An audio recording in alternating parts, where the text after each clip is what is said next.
Hi everyone, my name is Karen. This is my channel RatherBeReading, and today I'm bringing to you my July wrap-up.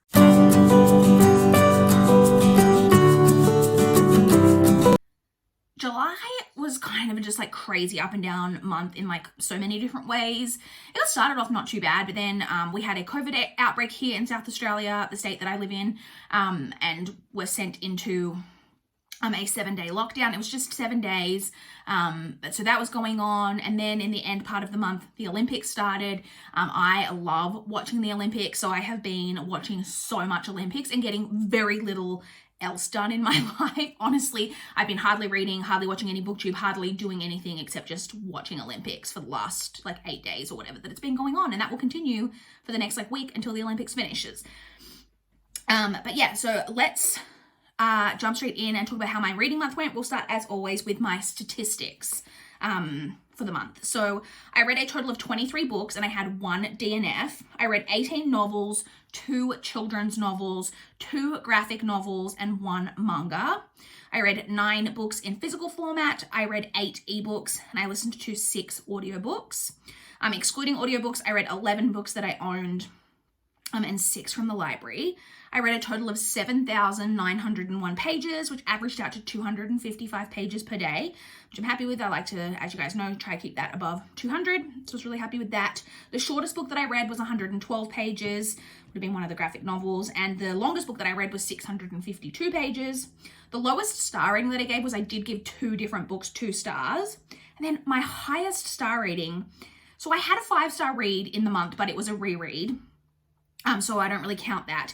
And then I didn't know this until I was doing my statistics. I didn't have a single book in the 4-star range at all, which has never happened before. So the highest starring that I gave aside from the reread was that I gave 9 different books 3.75 stars, which is incredibly high amount. I don't know if I'm notoriously, in my own mind, really, really stingy about giving 5-star ratings, but now I'm like, am I becoming really stingy at giving even a 4-star rating now? I don't know, but I gave 9 different books a 3.75 star rating. So my average star rating for the month actually averaged out to 3.37, which is not bad and is actually a little higher than some other months, which is surprising given that I didn't rate anything above a 4-star aside from the reread. But I think aside from I only had like a very few books in the 2-star range as well. Almost everything was just kind of solidly in the 3-star range this month. So to move on to my least favorite and most favorite book of the month, my least favorite book of the month was kind of a toss-up with the other 2-star read, but I ended up going for What They Knew by Avril Dean. I just talked about this in the most recent reads video that I posted. I just really, really didn't enjoy this book. It had some themes that I just generally didn't enjoy. And then my favorite book of the month, again, so this excludes the reread.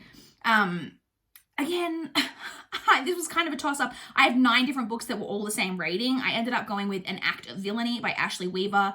This is the 5th book in the Amory Aim series, which is a kind of cozy mystery series that I've been reading, and I really, really enjoy that series. So it was kind of easy for me to pick that one as my favorite of the month.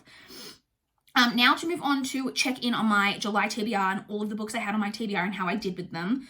So the first category of books I always have on my TBR is library books. I had 8 books, I think, on my TBR this month from the library. I had Giant Days, Volume 14, Chew, Volume 3, Promised Neverland, Volume 3, An Act of Villainy by Ashley Weaver, Chew, Volume 4, The Turn of the Screw by Henry James, The Bishop's Wife by Matei Ivy Harrison, and Something from Tiffany's by Melissa Hill. So I read the Giant Days, Volume 14, Chew, Volume 3, Promised Neverland, and An Act of Villainy. I read those 4, but I didn't get to the other 4. The next category that I have on my TBR is the books from my physical TBR.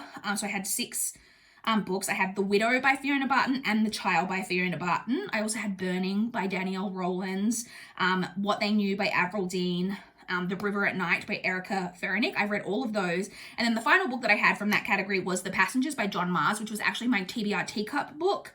And I did start that, but I haven't finished it. It was the book that I was reading as the month ended and rolled into August. So I did partially start it, but I didn't technically complete that book in the month. The next category that I have on my TBR each month is ebooks. I had 6 ebooks. I had The Ripping Tree by Nikki Gemmell, The Stepmother by Roz Khan, What You Never Knew by Jessica Hamilton, Bitterroot Lake by Alicia Beckman, Jane Austen Investigates, The Abbey Mystery by Julia Golding, and The Silent Suspect by Nell Patterson. And I read all of those except for the final one, The Silent Suspect. I read 5 out of the 6, which is not too bad. And then the final category that I have on my TBR each month is audiobooks. I had 4 audiobooks on my TBR. I had Dragonhaven by Robin Hobb, Inner Holidays by Christina Lauren, Honeybee by Craig Silvey, and then The Road by Cormac McCarthy. I wrote this down before and I literally wrote Cormac McLagan.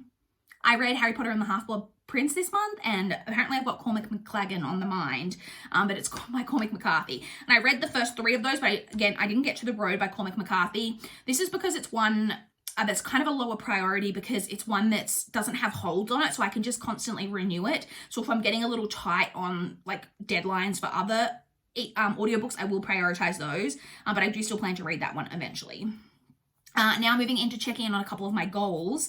So first off, we have the Around the Year in 52 Books Reading Challenge. I managed to check off another 5 challenges in July, which means I've now read 45 out of the 52. So close to finishing that.